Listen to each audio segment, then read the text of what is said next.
অবহেলিত এবং নিষ্পেষিত।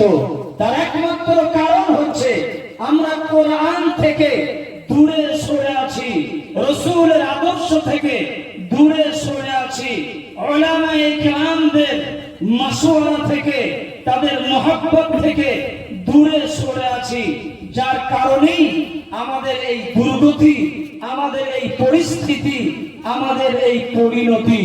আমি বলবো দ্রুত আসুন আর দু চারটে কথা শুনে দোয়া নিয়ে যান। হযরত মুফতি সাহেব দোয়া করবেন, আমি 5-7 মিনিট কথা রাখবো। সারা পৃথিবীতে দেখেন আজ ফিলিস্তিনের দিকে লক্ষ্য করলে আপনি দেখতে পাবেন। আমি জাস্ট এই কথাটা ওখান থেকে তুলছি এই কারণেই বর্তমান সময়ে এই কথাগুলো বলা অত্যন্ত জরুরি। ফিলিস্তিনের মানুষকে কিভাবে ইহুদি তারা অত্যাচার করছে ফিলিস্তিনের মানুষদেরকে। সেখানে আছে আমাদের কিবলায়ে আউয়াল মসজিদুল আকসা, এবং তারপরে মক্কায় আছে মসজিদুল হারাম, মদিনায় আছে মসজিদে নববী। এসব হচ্ছে গোটা পৃথিবীর শ্রেষ্ঠতম জায়গা।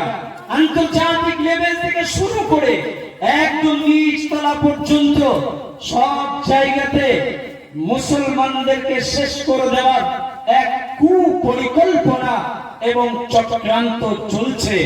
আজ দেখেন সেখানে আন্তর্জাতিক ক্ষেত্রে দেখলে বুঝতে পারবেন, সেখানে ফিলিস্তিনের মানুষদেরকে আমেরিকার সাপোর্টে ইহুদিরা, ইসরায়েলের সেনারা সেখানে আপনার ফিলিস্তিনের মানুষকে দিনের পর দিন আপনার সেখানে মারা হচ্ছে, শেষ করে দেওয়া হচ্ছে।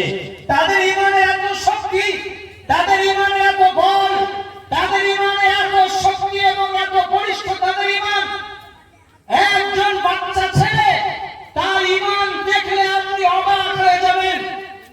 একটা বাচ্চা ছেলে, ফিলিস্তিনের বাচ্চা ছেলে, 8 বছর বয়স, ব্যাগে করে কি যেন ঝুলিয়ে ঝুলিয়ে নিয়ে যাচ্ছে। ইসরায়েলের সেনারা তার বুকে বন্দুকের নল ঠেকিয়ে ঠেলে দিয়ে বলছে, কিরে তোর ব্যাগে কি আছে? ফিলিস্তিনের সেই বাচ্চা, ইমানদার বাচ্চা, বলিষ্ঠ কণ্ঠে সেই উত্তর দিয়ে বলেছে, আমার ব্যাগে অন্য কিচ্ছু নেই, আমার ব্যাগে আছে আমার ছোট ভাইয়ের লাশ।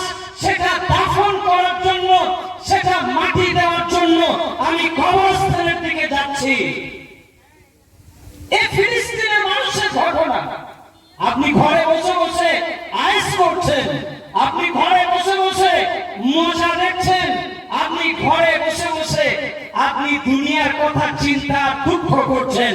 ইঞ্চি পরিমাণে এই প্রোগ্রামের সামনে আসা আপনার মানসিকতায় ঠেকলো না যে একবার ঘর থেকে বেরিয়ে ওলামায়ে কেরাম এসেছেন, তাদের কাছে গিয়ে একবার বসি, একবার চিন্তা করি তাদের ইমানের কাছে আমাদের ইমানের কতটা ডিফারেন্স এবং পার্থক্য।